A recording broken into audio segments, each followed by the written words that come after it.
Hi everyone, welcome to Chat with Alumni. Today we have Priyanka, an alumni based in India, who's the head of Pehla Ashka Foundation. Welcome Priyanka, please introduce yourself and share your background to the alumni. Thanks for the introduction, Valerie. So like you said, I'm Priyanka. I work with the Pehle Akshar Foundation. I graduated from the National University of Singapore in 2009, what feels like a lifetime ago now. I studied applied economics. It was and I've been based out of worked in Singapore for a couple of years after I graduated, and since then been based out of India, which is where I've been born and brought up, and live in Mumbai. But during COVID, I live in Bombay, Delhi, Mumbai, all over, because now it doesn't matter. Uh, So how has graduating from Masters in Economics shaped your career and moved you into development and social entrepreneurship space? so, honestly, my master's in Singapore was the first time that I started interacting with, concepts such as, trade inequalities, and concepts such as stagflation and poverty that is caused even though people are working. And it was the first real experience with concepts that weren't theoretical anymore. And it was, I did, for example, I did papers on things like the coffee trade, and how fair coffee can actually be, the solution to the issues that coffee farmers face. Did papers on things like, why natural resource countries that are natural resource rich are actually countries that are oftentimes the poorest, things that didn't make sense. I actually studied a lot of that to understand the economics and the social issues behind it and the political issues behind it. And it was one, like I said, one of the first times that I had such an experience, learning and hearing about such things. It was also one of the first times that I was actually, made to apply concepts, Wow. and apply things that I had learned to actually real life situations. And so I think it was the first time that I understood anything beyond my textbooks. Wow. I think that the fact that I was allowed to take courses that were outside of the pure economics courses. I was allowed to take courses on that were from the international relations department or from the Department of Public Policy. That gave me a real depth and so a breadth of understanding of different ideas and concepts. And I think it was really there that I started understanding that that I don't want to work in a bank. I don't want to work in and it's great if you do work there, because I do Uh, think that every single role is important. But I think for or, me it was, I know that there are so many social and economic issues that exist out there in the world, that I realized that was what I wanted to do. And that was really the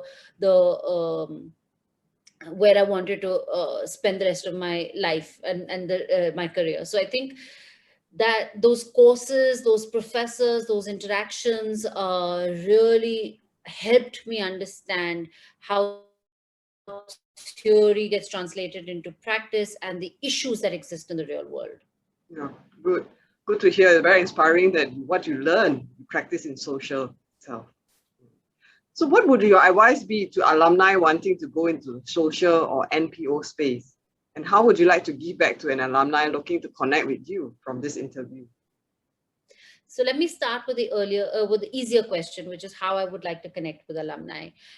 My doors are always open. Valerie, if you'd like, you can put my email ID, at the bottom of this, or my LinkedIn page details. Okay, I'm sure. happy to connect with anyone who wants to know more about the space, wants to know more about how to move into the sector. You know, I think the best way that I can connect is by sharing my experience. Yep. Um, you know, Good. so that is, my doors are always open for that. Good to hear that. In Thank you. Of course, NUS gave me so much. It's only fair that I also give back to the alumni and to the students there.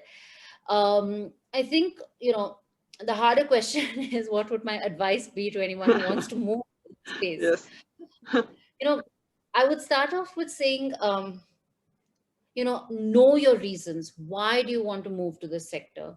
Because there are many, many different ways that you can connect. You can volunteer and donate your time. You can volunteer, donate money, your expertise. Those are also great ways to connect with the sector. You don't have to move in and make a career in the space. But if you do want to do that and want to become a part of the solutions that help lift thousands and millions out of poverty, you need to be very, very aware that this sector, it requires a lot of patience. It is a space that doesn't have ready-made solutions, and it is a Okay. place where you're working with communities, and at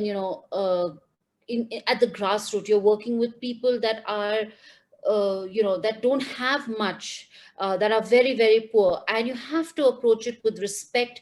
You have to approach it from a place where they want the solutions that you're helping create for them.